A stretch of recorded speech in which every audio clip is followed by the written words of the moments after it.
No one has done as much for the world of art as Claude Monet. This artist changed the very paradigm of art. Without him, art would be completely different. Today I will tell you the amazing and most complete story of a man who lived for art and believed in his destiny. As usual, I won't sugarcoat anything, and you will get to know not only Manet the genius, but also Manet the rebel, the rude one, the pauper, the inventor, Manet who tried to take his own life, who stole another man's wife, and Manet who was endlessly in love with painting. Oscar Claude Manet was born on November 14, 1840 in Paris into the family of a wealthy grocer and businessman. His father wanted him to grow up, take over the family business, and follow in his footsteps, but that wasn't going to happen. From early childhood, Manet showed no interest in studying or in the family business. And in general, he was a careless and unruly boy who preferred climbing mountains and wandering along the coast. At school, dying of boredom during lessons, he entertained himself by doodling intricate patterns in his notebooks, and a little later he began drawing extremely irreverent, almost mischievous caricatures of his teachers. Over time, he honed his skill at these caricatures so well that the residents of Le Havre, a small town in Normandy where his family had moved, began commissioning their portraits from him. He charged between 10 and 20 francs for them, which is about $5 to $100 in today's money. By the age of 15, he had become a local celebrity and managed to save as much as 2,000 francs, about $10,000, which he entrusted to his aunt for safekeeping. Later, Manet recalled that if he had continued this business by the time he was 60, he would have been a millionaire. However, he would become a millionaire anyway. His caricatures were so popular that the owner of the local art shop agreed to put them up for sale. And they stood next to the landscapes painted by a certain Eugène Boudin, whose work Manet spoke of in extremely unflattering terms. He believed that Boudin's landscapes were boring and dull, that it was art of the past century, and that even the mere fact of Boudin's paintings being displayed next to Manet's caricatures was an honor for them. As you can see, Manet had no shortage of boldness and cheekiness in his youth. This is how Manet recalls his initial attitude toward Boudin, who would later play a key role in his life. However, I must say that in this otherwise ideal situation there was a flaw. Often in the same display case, right above my own works, there were several seascapes that I, like most residents of Le Havre, found disgusting. I was so irritated by the need to endure this forced contact that I didn't even bother to badmouth that idiot who, considering himself an artist, dared to sign his works. Boudin, for me, who was used to Boudin's seascapes, with their arbitrary colors, false strokes and invented perspectives which were so often used by the young fashionable artists of that time. The sincere, small compositions of Boudin, with his properly outlined little figures, his pleasant boats, his absolutely perfect sky and water, painted and drawn only from nature, held no artistic value for me. His fidelity seemed suspicious, so his paintings inspired in me a terrible aversion, and even without meeting this man, I felt a strong dislike for him. However, it is this very man who is destined to become a lifelong friend, teacher, and mentor, changing the life of young Claude. Pay attention to Manet's words. In them he emphasizes Boudin's absurd manner of painting only from nature. But it is precisely this approach that will eventually become the principle that leads Manet to the idea we now call Impressionism. One day Manet walked into a shop and ran into Boudin. The shopkeeper introduced them, hinting to Manet that Boudin could be a good mentor for the young talent. When they met, Boudin acknowledged the talent of the young caricaturist, but advised him not to stagnate and to start going beyond his limits and painting nature in order to develop his gift and his skill. Manet politely declined the offer with the fierce arrogance of youth, refusing to admit that someone he considered so boring could teach him anything. However, Boudin was persistent, reminding him of his offer every time they met. And one fine day, Manet simply ran out of excuses and agreed to accompany the artist for their first joint session, which turned into 6 months of trips to the seaside. Later, Manet would admit that it was Boudin who opened his eyes, taught him to see nature, the beauty in its harsh colors, and the harmony in natural landscapes. My eyes were finally opened, Manet recalls. I truly understood nature and at the same time learned to love it. Manet's family disapproved of his friendship with the odd, struggling artist. Manet's passion for painting went against his father's plans. That's why he threatened to cut off his son's allowance if he kept wasting time on his silly hobby. This struggle between his father's wishes and Manet's true aspirations would continue for a long time, although we already know which one will win. However, artists at that time were generally poor, and for a young artist it was almost impossible to earn enough by his own work. Therefore, young Manet often had to be cunning so as not to anger his father, while at the same time pursuing what he truly loved. At 16, he informs his father of his desire to study art in Paris. His father was against it, but Manet's aunt, who also sometimes painted herself, intervened. Manet's parents saw their son's talent and reluctantly gave in. However, on the condition that the trip would be just for acquaintance and short-term, Manet got a few letters of recommendation from Boudin and rushed to Paris. In Paris, contrary to all recommendations, Claude does not go to classical schools, but instead becomes a regular at the Martyrs Tavern, a place where young artists gather, argue, discuss the future of art, and of course their own grandiose plans. Here he is, imbued with the spirit of creativity, bold dreams, and unity. Here he meets Cézanne for the first time. Not yet a rebel, but their views on art are very similar. 2 months later, Manet chooses to remain in Paris, and his father stops providing him an allowance. Fortunately, his aunt has £2,000 saved from caricatures, and she starts sending him the money in installments. At the same time, he works as a messenger and tries to sell his first paintings, but no one buys them. Over time, the money runs out, and his aunt continues to support young Claude out of her own funds. Painting is an expensive hobby, requiring a significant amount of money for paints, canvases, an easel, and brushes. What they manage to earn is only enough for small canvases, which in turn can be sold for no more than £20. Exactly, the same amount of money he used to get back in school for his caricatures. He has been living in Paris for 4 years, barely making ends meet. When Manet turned 20, he was drafted into the army where he had to serve for as long as 7 years. His father refuses to buy him out, which was a perfectly legal practice at the time, making his return to the family a condition for the buyout. But we understand that Manet, already having set his mind on it, is unlikely to let go so easily. However, he was very tired of his semi-impoverished existence in Paris. He joins the army and is sent to Algeria. The provisions in the army turn out to be much better than his income in Paris. And Manet manages not only to buy everything necessary for painting, but also to find time for it. Surprisingly, it was in the army, when he didn't have to worry about survival and was fully provided for, that Manet was able for the first time to paint the way he wanted. He spent long hours practicing, experimenting, and honing his skills. After 2 years, he contracts typhus, a common wartime illness, and is sent home for treatment. Manet does not spend half a year of serious illness in idleness. Even while lying in bed, he continues to paint. And seeing such incredible passion and unwavering determination to become an artist. His father softens and buys his son out of the army. Moreover, he agrees to cover his studies and living costs, but only if he enrolls in a respectable educational institution. Monet agrees, however, crossing his fingers behind his back. Struggling with poverty will become an extremely difficult ordeal for Monet. The miserable existence which for so long will prevent the artist from creating the way he wants and sees will become his main enemy throughout his life. Another pivotal meeting occurs in Paris during this time. Monet, after an illness, is in a field near Douvrin, trying to sketch a cow. But the cow turned out to be extremely fidgety, and the artist has to constantly run with his easel to keep the same angle on the troublesome animal. He heard laughter behind him and saw a tall man who offered to help and held the cow by the horns, while Manet was finishing his work. And the man offered to introduce him to Jonkind, a very famous artist who was staying nearby. Manet showed him his works, and seeing the young artist's talent, he agreed to teach him, finishing what Boudin had started. From that moment on, he became my true teacher, and it is to him that I owe the final training of my eyes, Manet recalled, after Manet recovered.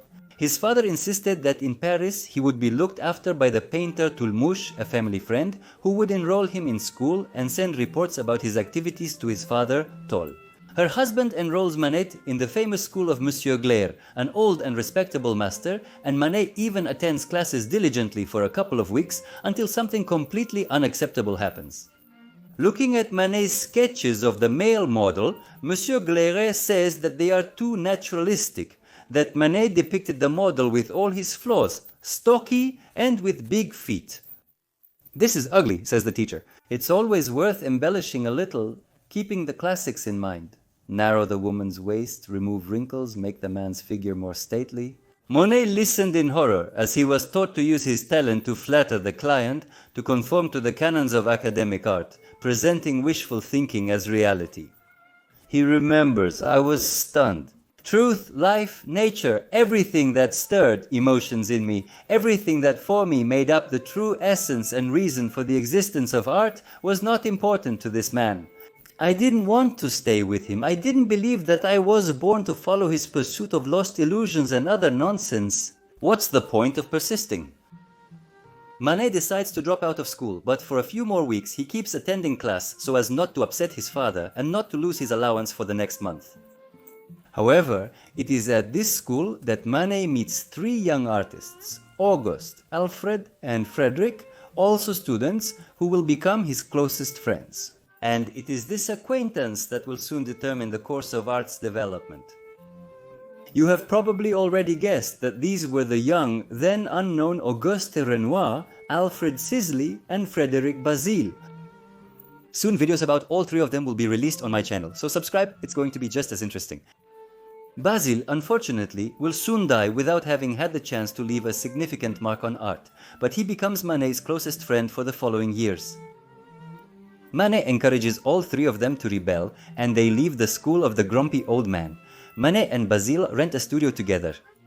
All four of them continue to meet regularly, discuss ideas, and argue. For the first time, Manet found like-minded people, people who shared his views, who also believed that academic art was long outdated and it was time to give it a good kick.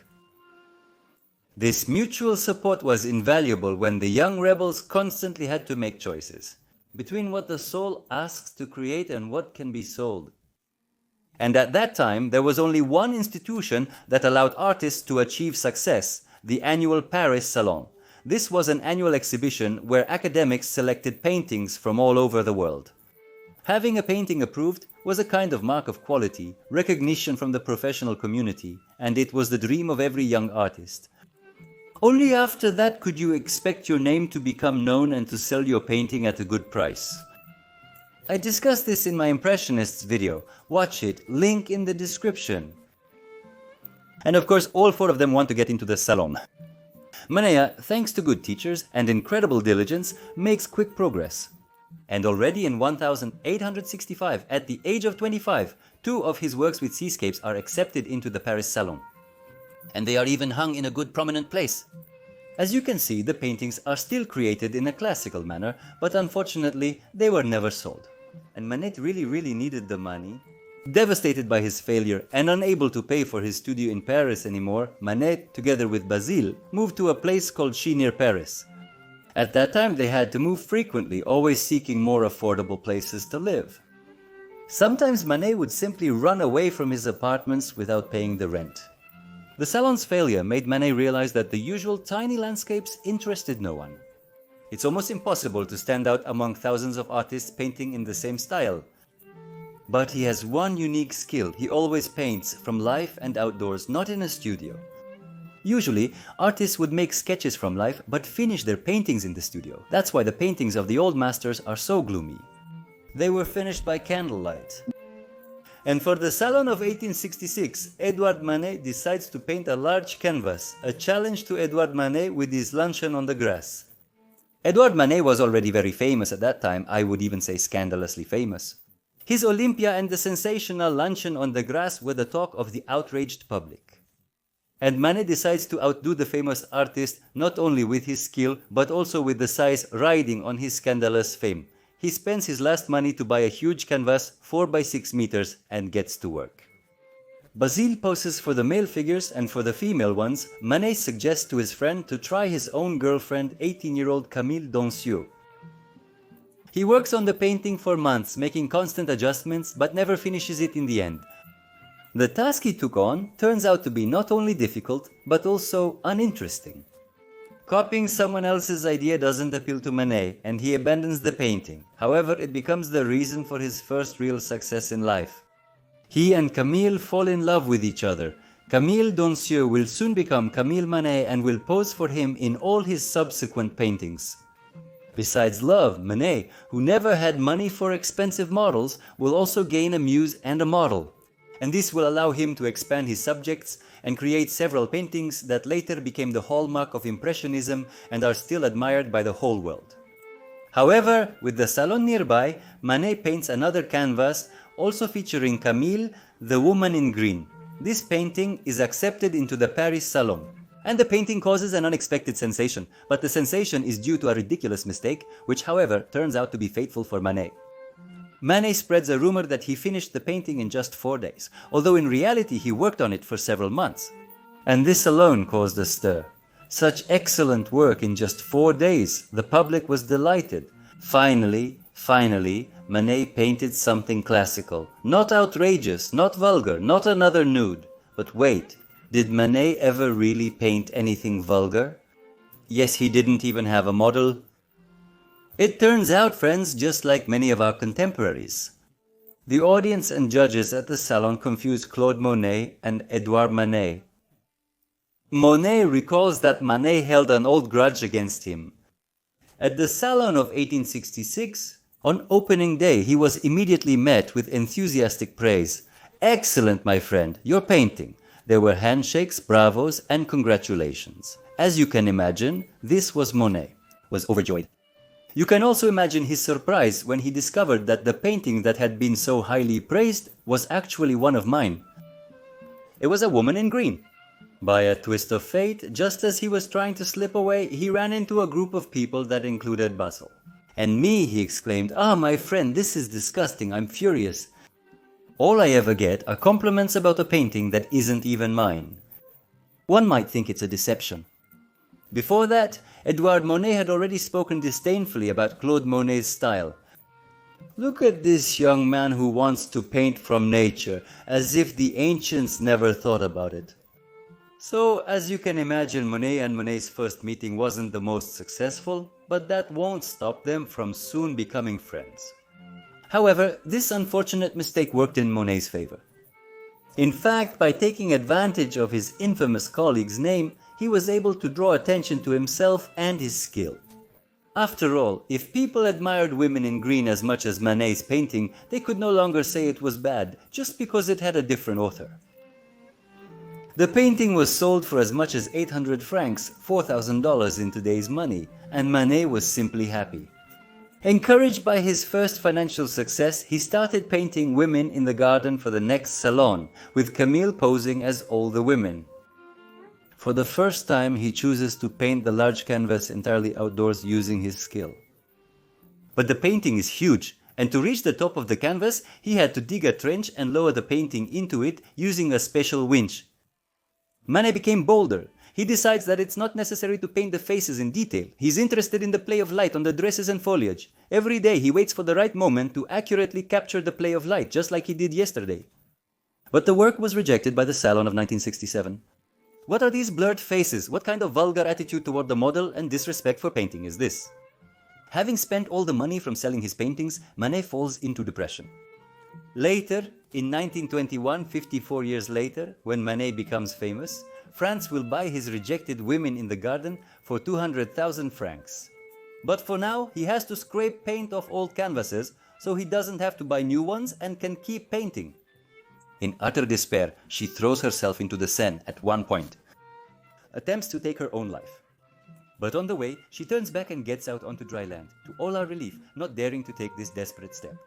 Constant poverty drains him, doesn't let him breathe. He constantly has to borrow money from Renoir and Basile. To pay off yet another landlord, Manet gives him his giant luncheon on the grass, and the landlord throws it up in the attic. 24 years later, when Manet achieves fame, he will repurchase the painting from the landlord, who will happily sell it for a pittance. But the painting will be damaged. It was kept in the attic, and parts of it became covered with mold. Manet will have to cut it up to save the rest. That's how it is still kept now in the Musée d'Orsay in Paris, as a reminder of the poverty that gave birth to a genius. However, the commotion at the exhibition makes it into the newspapers and does its job. Manet writes to his father and invites him to the family home, acknowledging his achievements and agreeing to resume financial support. Camille is pregnant and about to give birth to Manet's first child, but the artist is in despair and decides to leave her in Paris. His family doesn't like the plain girl, and he doesn't want to risk his father's favor. He gets a message at home that Camille is in labor, so he rushes to Paris for 4 days. He lied about the reason and still didn't tell his father that he would soon become a grandfather. The artist can no longer risk money. Now he has a son and he needs to provide for him. He and Camilla marry in 1970 when their son is already 3 years old. Not least in order to receive Camilla's small dowry of £1,500. Because the money his father sends him is not enough, he never realizes that they are living off that money. Now there are 3. In 1869, they moved again to the town of Argenteuil, not far from Paris, next to the house where Renoir lived. The artists grew even closer and very often went out together for painting sessions in nature. The town is located on the Seine and is a popular spot for the Paris regatta. Manet becomes fascinated with depicting water. And here, it's necessary to describe the era a little. It was a time of incredible discoveries. Photography had just begun to spread across Europe, and it opened up new angles, subjects, and opportunities for artists that hadn't existed before. Artists were literally going crazy, taking photographs and essentially creating instant paintings. At the same time, portrait painting was becoming almost unnecessary. The classical form of painting suffered from tough competition with photography, which could capture reality much faster, cheaper, and more accurately. I discuss these incredible times in my Impressionism and photography videos. Make sure to watch them. Locomotives and steamships make travel fast. A technological revolution is in full swing. The world is literally bursting with discoveries, and only art remains in its bubble of classicism, fiercely guarded by the Paris Academy. And in 1867, an important work is published that will simply blow up the art world. The work, The Principles of Color Harmony and Contrast, was first published in 1839 by Michel-Eugène Chevreul. But it was so complicated and confusing that none of the artists could understand it. And in 1867, the French critic Charles Blanc released a brief summary of this work, which simply blew the minds of artists. It described the principles of the color wheel for the first time and stated that when 2 colors are next to each other, we visually begin to perceive each of them as slightly tinted with the color of its neighbor. When red is next to yellow, it looks more orange, and when blue is next to yellow, it appears slightly greenish. This study was the first to assert that we do not perceive colors as they truly are, but always see them as slightly tinted by the colors of neighboring objects. And even the color of the light itself matters. We now take this for granted. But back then, this work literally blew artists' minds, and they rushed to experiment. If earlier artists mixed paints on a palette and only then applied them to the canvas, now some young artists, especially Monet and Renoir, realized that they could simply place brush strokes of different colors next to each other, mixed together without even blending them. And still, our eyes will blend them from a distance. Monet and Renoir begin experimenting with depicting water. And in 1869, Monet paints his famous frog pond. Look, this is very important. Monet employs a novel technique of distinct brush strokes for the first time. Each brush stroke itself serves as a highlight, rather than painting every highlight on the water separately. If we look closer, we see what seem to be just chaotic brush strokes, but when we step back, they come together into a very realistic image of water. Manet begins to move backward. Instead of pre-mixing paints on the palette to make the transitions between tones seamless, he does the opposite. He separates the brush strokes and creates a mosaic that only from a distance turns into the desired color and shape. Such a manner at that time looked unfinished and sloppy. For the rest of the world, this style seemed like a sketch. But Manet decides to stop at this rough stage. He insists that this is already the result, that nothing more is needed. He is uninterested in detailing figures and faces, only indicating them with strokes. The challenge intrigues him. It's an extremely unconventional and bold idea to create a complete illusion of a landscape with such quick, sketchy brush strokes, to convey the weather, the air, and the mood. Considering that he paints only outdoors, the very method becomes a discovery and a catalyst for him. He can now complete the painting in 2 to 3 days without waiting for the weather to repeat. In 1869, Monet meets Manet again, but this time Manet already sees him as a mature artist. Monet recalls, I met him again only in 1869, but this time we immediately became friends. From our very first meeting, he invited me to join him every evening at the Café Batignolles, where he and his friends would gather to talk at the end of a day spent in their studios. I met there with Fantin-Latour and Cézanne, Degas, who had just returned from Italy, the art critic Duranty, Émile Zola, who was just beginning his path in the literary world, and many others. I brought Sisley, Basile, and Renoir with me. There was nothing more interesting to me than these discussions with their constant disagreements in opinions.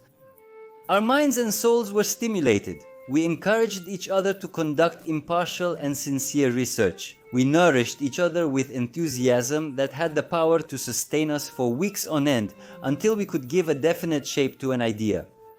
We always left here more immersed, with a stronger will, with more definite and clear thoughts. This fellowship of young artists becomes the core of resistance, the seed of new thought, a new movement, new approaches to painting that had not changed for centuries. The very era bombarding Europe with discoveries dictated changes. It was simply necessary to find those who would dare to risk the disapproval of critics and viewers and whose persistence would be strong enough not to back down. All these artists are interested in one thing, painting that does not simply copy reality one-to-one, but brings the artist's own energy and vision into the works. No, there's nothing easier than transferring what you see onto canvas. Anyone can do that with enough practice. It's a completely different thing to depict what you see in such a way that the painting itself becomes a unique prism of reality, created and interpreted by the artist based on the landscape they've seen, but not as a direct, boring copy of that landscape. In 1870, the Franco-Prussian War began, and Manet, together with his family, fled to London to escape it, where he had two more fateful encounters. Manet became fascinated by Turner's works, particularly his depiction of the sky. Most of Turner's paintings were imaginary, not painted from life. But the power and strength conveyed by the whirls of paint and the mastery of the brush captivated Manet. Here, for the first time, he paints the Thames in a completely new manner, which would soon shock Paris in a painting that would eventually become the calling card of Impressionism. And he also meets Durand-Ruel, the first art dealer in history. And I talk about this remarkable man in my video about Impressionism. Check it out. He was the first to see a future in the Impressionists. Despite the Academy's rejection and opposition, he began purchasing their paintings, even though they barely sold. Durand-Ruel appreciated Manet's paintings and occasionally purchased them, as well as works by Renoir. Manet gets his first regular client. Moreover, sometimes Durand-Ruel simply lends money to the artists, supporting them. After returning to Paris, Manet's fascination with depicting water grows. He and Renoir frequently explore the banks of the Seine. Renoir has to steal bread from his mother's kitchen to feed Manet. During these outings, Manet is almost obsessed with depicting the surface of the water, one of the most difficult substances to paint. For Manet, it is both a challenge and a discovery. He is learning a new technique for painting reflections on water, gradually reducing detail and making his brushstrokes broader. He was the first to do this. His lifelong passion for water would yield to him uniquely. Young artists, following the work on color contrast, discover that shadows are not always black, that shadows also take on the tones of the object and the neighboring colors. They realize that completely black shadows don't exist at all. And this new play with color completely captivates Manet. He realizes that he has discovered something new, lively, dynamic, capable of conveying emotion without painstakingly duplicating every tiny detail. In 1873, an important event takes place that will put an end to the eternal struggle between making a living and following one's calling. Camille's father dies and leaves her a small inheritance, which is enough for them to stop just scraping by. I always draw your attention to this prosaic yet extremely important aspect of artists' lives. Artists are people of flesh and blood. They need to eat and provide for their families. And any artist only begins to show true creative courage when the risk of failure does not mean inevitable starvation or suffering for their loved ones. And Manet finally begins to take real risks. Manet paints two iconic subjects. In the middle of the year, he paints two similar works in which he takes the recently discovered principle almost to the point of absurdity. Sunrise and Impression Sunrise. You see how similar they are in style to the London landscape. Look at how careless, almost rough the image seems at first if you don't understand the artist's idea. But it is precisely in this deliberate utmost simplicity that the challenge lies, the task of a genius to convey it on canvas with a minimal number of brushstrokes, both the sunrise over the harbor and the mood of an early foggy morning. He's not very interested in the sky. The most crucial aspect of this painting is the reflection of the sun and the boats. It's almost just scribbles, but their arrangement, color, and sequence, all of this magically ends up in exactly the right place and forms a picture that our eyes and brain unmistakably recognize as a harbor. The very carelessness, as if the technique is unfinished, is the main technical challenge and discovery that Manet proclaims. He challenges the viewer, the critics, and even his colleagues, stepping into territory accessible only to the most daring adventurers. At year's end, he paints his famous Boulevard des Capucines, extending the same concept, but now nearly satirizing a view well known to Parisians. The Boulevard des Capucines was a beloved spot for city residents to promenade. Manet painted it from his friend, photographer Nadar's studio window. Once again, it's an almost mocking challenge to conventions. The figures and trees are depicted with quick, short brush strokes, but from a distance it all comes together into a recognizable cityscape. Manet was the first to allow such carelessness in his work. People depict it as dashes. Is this a child's drawing? This absurd painting style is disliked by nearly everyone except the artist's associates. They are each experimenting and developing their own vision at this time. And they, having formed this group of rebels, support each other. And I think it would be extremely difficult for each of them to take risks on their own. And this fellowship of the desperate is what allowed each of the 7 great Impressionists to ultimately become themselves. I'm preparing stories about each of them, and after watching them, you'll have the most complete picture possible of this amazing period. Subscribe to stay informed. Currently, their paintings are being rejected by the Salon, and no one is purchasing them. And then Samari decide to organize their own exhibition, which they hold in the same studio of the photographer Nadar. The year 1874 is considered the beginning of Impressionism, marked specifically by this exhibition of the outcasts. For this exhibition, Manet selects 3 paintings, Impression, Sunrise, and 2 versions of Boulevard des Capucines. Both of these views are well known to Parisians, and Manet invites them to see these painfully familiar landscapes with different eyes. The exhibition is extremely popular. It was visited by 4,000 people. But mostly to have a laugh, to see the ridiculous attempts, the bunch of talentless people who try to paint differently from everyone else, ridiculous, absurd, unacceptable. Critics also come to the exhibition, and one of them, Leroux, writes a talented, ironic essay mocking the new technique. This essay becomes extremely popular. I have a short video on my channel with this essay voiced by different people. I highly recommend watching it. Leroux's critical essay becomes so popular that it triggers the Streisand effect even though people didn't know about it back then. And curious onlookers flock in crowds to see these absurdities with their own eyes. And right away they see, recognize, and more often reject the familiar landscapes. In his review of the exhibition, Leroy writes, there was nothing there but Impressionism, hinting at Manet's painting. From that moment on, the artists of the new era, the famous 7, became known by this then mocking name, Impressionists, as we know it today. Almost nothing was sold at the exhibition. Only a few paintings went for 100 or 200 francs each. But Impression was bought for a solid 800 francs. The buyer turned out to be a man who would soon become a bridge for Manet to new romantic relationships, and at the same time their victim. This was Ernest Hochedet, a wealthy department store owner and patron of the arts who lived with his charming wife Alice at the Rottebourg estate near Paris. He would soon commission Manet to create 4 decorative panels for him, but Manet would be interested not only in the walls of the estate. But for now, 36-year-old Manet is still searching for both new subjects and money. For the first, as he had long dreamed, he uses the fee from the sale of Impression to buy a boat and converts it into a floating studio. Now he can freely sail along the Seine and its tributaries, painting landscapes from angles that were previously inaccessible to him or any other artist. All the water in Paris is now his. And for money, he, disheartened by the reaction to the first Impressionist exhibition, takes another step back and paints a very classical portrait of Camilla in a Japanese dress, almost a copy of Woman in Green, to submit it to the Salon. 1965. It should be noted that in those years, Paris was literally obsessed with Japanese culture. Until 1855, Japan was in self-isolation. The second half of the 19th century was a time when Europe was discovering Japanese art, and almost every artist collected Japanese prints. Two particularly famous series of prints are Hokusai's 100 Views of Mount Fuji and Tsukioka Yoshitoshi's 100 Aspects of the Moon. Remember these Japanese series, we will return to them later. The painting with Camille is accepted into the Salon. In a way, the academicians are flattered that the rebellious artist is humbly asking them for permission to earn a living. And this is another stroke of luck. The painting is bought for up to 2,000 francs. Can you imagine the pressure Monet is constantly under? Right here, money is just within arm's reach.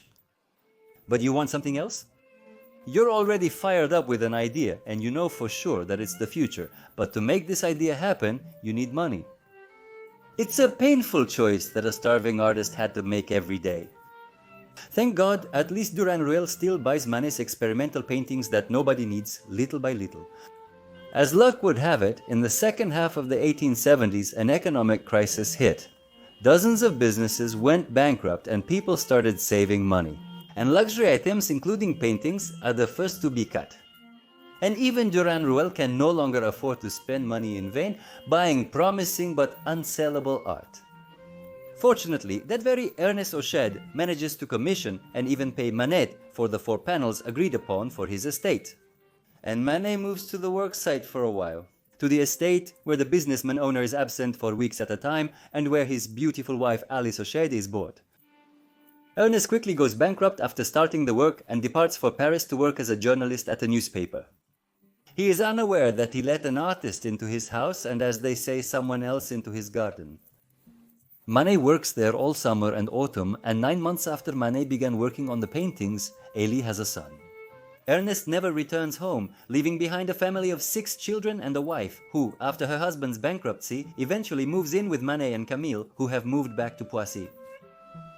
So they will live in this strange arrangement, 2 blended families under one roof for almost a year until Camille dies in 1879 from uterine cancer, which weakened her after the birth of Monet's second son. After Camille's death, Monet and Alice continue living together. Alice refuses to return to Ernest, and he stops supporting his own children. Now they have a family of 8 children to feed. It couldn't be worse.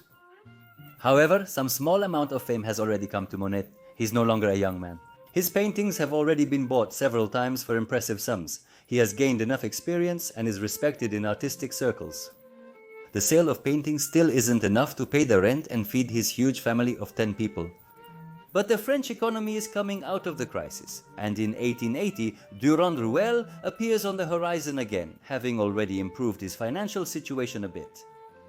He visits the artist's studio and buys 15 paintings from him at once for 4,500 francs. In that year, Durand-Ruel proposes a bold idea, a solo exhibition for Manet. This was an unprecedented honor usually reserved for the most renowned artists, but Durand-Ruel was confident in his decision. Marguerite Charpentier, a famous Parisian Salon hostess, introduced to Manet by Renoir, buys his painting The Ice Flows from the exhibition for a remarkable 1,500 francs. Paintings not approved by the Paris Salon had never sold for such sums, and news of this purchase spread throughout all the salons of Paris. A solo exhibition proved to be a great success. Manet, recognizing the need to capitalize on his publicity, begins selling his artwork to Georges Petit, a competitor of his nemesis Durand-Ruel. And soon Durand-Ruel makes Manet an incredibly generous offer, a permanent contract guaranteeing 30,000 francs a year. Manet, having never seen such wealth, agrees to the offer without hesitation. The incredible deal provides him complete freedom, as he no longer needs to worry about selling his paintings, with his income now guaranteed. At last his hands are untied, and soon we will see his most stunning works, which he will labor over for months, inventing new techniques, approaches and painting styles. And working on these became possible only in a situation where the artist no longer had to think about money.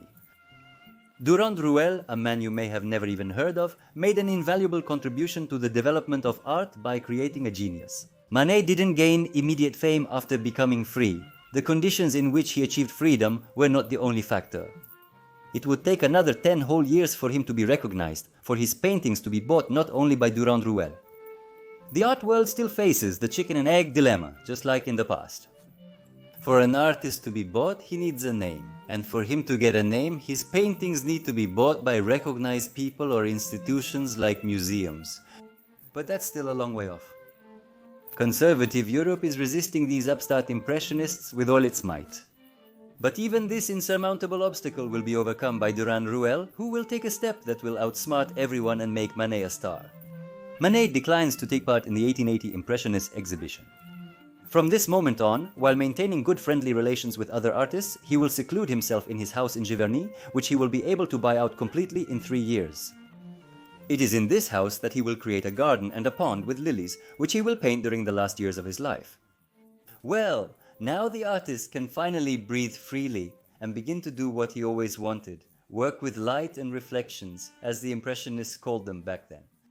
Continuing the patterns of coloring objects in different hues depending on the lighting, which he discovered together with Renoir, Monet, now no longer constrained by resources, begins a bold experiment. He starts creating series of paintings of the same landscape at different times of the day. No other artist could afford to do such a thing. Why paint the same picture in different versions? Who would buy that? Only a true experimenter, a researcher, someone obsessed with an idea that only he can see and wants to share with the viewer could do something like this. Do you remember the Japanese prints from Hokusai's 100 Views of Mount Fuji, which were very popular at that time? This series may have inspired Manet to attempt an unprecedented experiment. The first attempt to study the influence of lighting on how the eye perceives objects. I would call the Haystack series a collection of 36 paintings created between 1890 and 1891. Look, they contain a very simple technical idea that would become extremely popular at the beginning of the 20th century. In the color of an object, it's actually dominated by the shade of the light that illuminates it. Look, I'll zoom in on the paintings a lot so you can take a closer look. You see pink and blue, blue and gray here as the predominant colors. But is straw ever pink or blue? It's always yellow. But when we see pink straw, we immediately understand that it's sunset time and blue means dawn. White tells us it's winter. The same object, says Manet, can tell us a whole story about the weather, the time of day, and the season just through the color of its reflection. And in order to show this striking and surprising contrast for many people at that time, Manet paints identical objects so that only the light changes in the paintings. The classical academic style of painting always depicts objects as they are. Trees are green, the sky is blue, the river is light blue, and the sun is yellow. If someone asks you to draw a tree, which paint will you choose? Green? But if asked to do this, Manet would inquire about the time of day, weather conditions, and season. Do you understand? Back then, without color photography, people struggled to notice this change. Because our brain automatically filters out color impurities, and we will still see a green tree even at sunset. And the Impressionists are fascinated by this discovery, as if they've had their eyes opened, and for 25 years they've been trying to open the eyes of a world that has closed itself off and doesn't want to see. And then Durand-Ruel, desperate to shake up stagnant Europe, decides to bring Manet to the United States and organize an exhibition there. If Europe doesn't want him, perhaps his talent will be recognized in the New World. In the United States, everything from the Old World is considered the quality standard. Affluent American magnates are keen to elevate their status and connect with Europe, adorning their estates lavishly. Manet, a European upstart, proves to be an Old World master for the United States. And the exhibition of his paintings, which he shared with Rodin, was a tremendous success. American millionaires simply snapped up his paintings.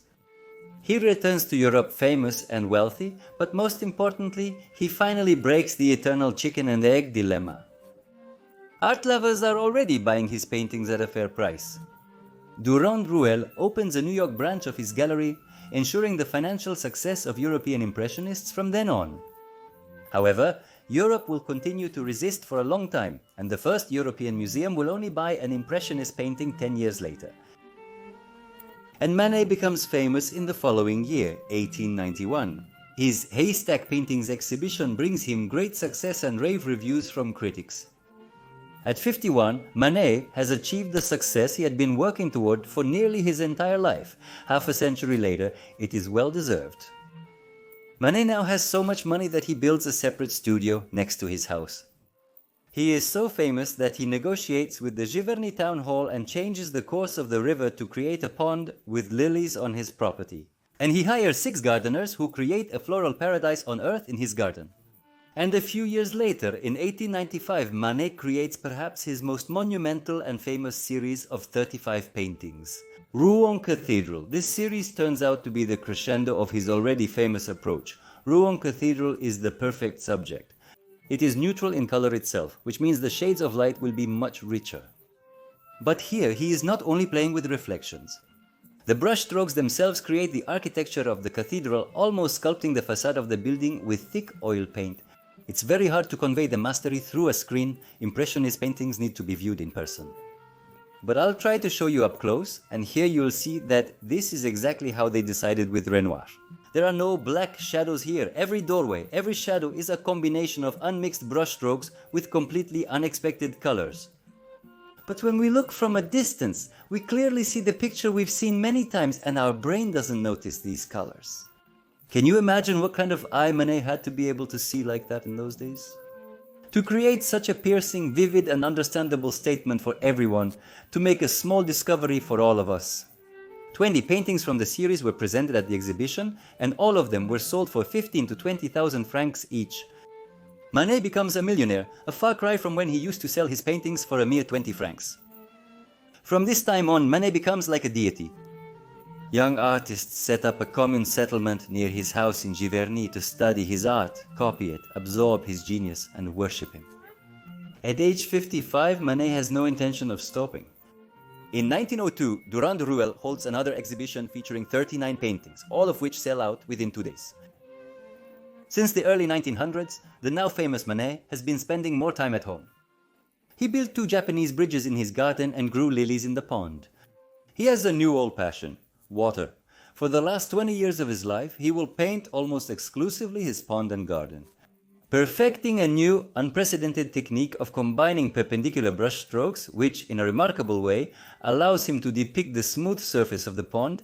He doesn't actually depict the surface itself with a single brush stroke. It sounds like a trick riddle, but he really managed to do it. I'll show you now, and it will open your eyes. You've definitely seen his paintings with ponds more than once, and maybe you've never really looked closely or paid attention to what makes this technique so brilliant and simple.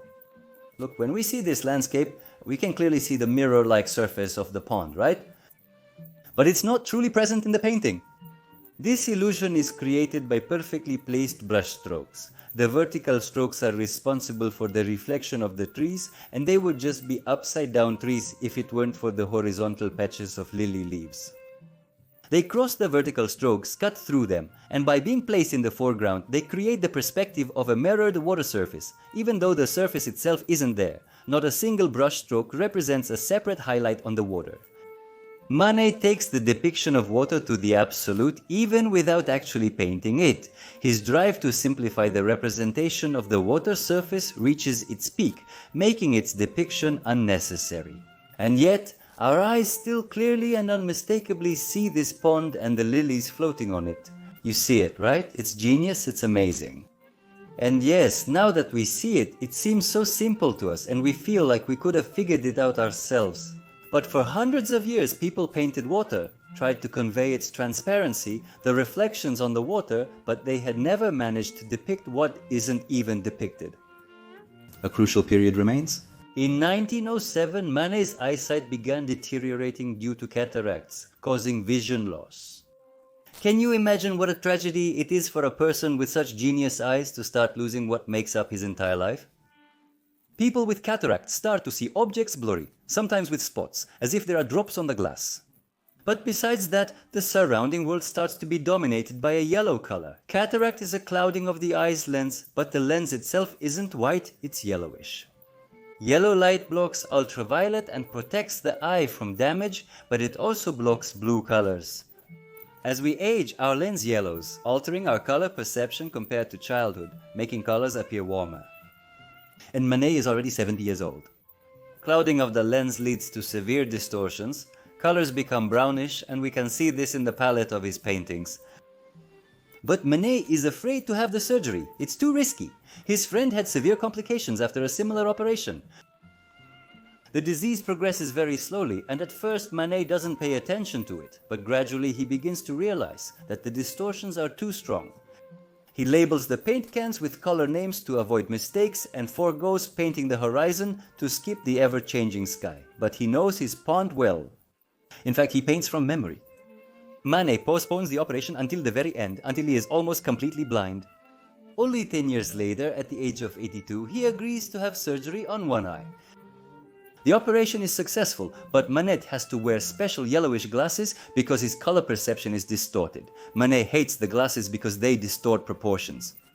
And when he regains his sight, he begins to destroy hundreds of paintings created over the past 15 years, realizing that their color schemes are distorted. They are duller and there are too many brushstrokes in them. But at the same time, it's as if he comes back to life and his most famous works were created precisely after the surgery. It's as if they restored both his sharp eyesight and the skill that you and I enjoy. In 1924, he offered the French government a gift, a project unlike anything that had been done before. He proposed to create an oval hall and to paint its walls entirely so that the viewer would feel as if they were sitting in a boat. In the center of the pond and around it, there would be a pond with lilies, to create a 3D effect of maximum immersion. The government has already recognized his achievements by purchasing the painting for 200,000 francs and agrees to build 2 oval pavilions especially for Manet, which he decorates, leaving us his amazing vision. Just a few months after finishing his gift to the nation, Manet dies of lung cancer, holding his paintbrush in his hand until his very last breath. Manet's paintings now sell for hundreds of millions of dollars. Those very haystacks were sold for $110 million in 2019. He is one of the most revered artists in the world, and I hope that after my video you understand why Manet is in my top 3 favorite artists. I'll soon share the tragic fate of the other 2. Subscribe so you don't miss it. Goodbye everyone.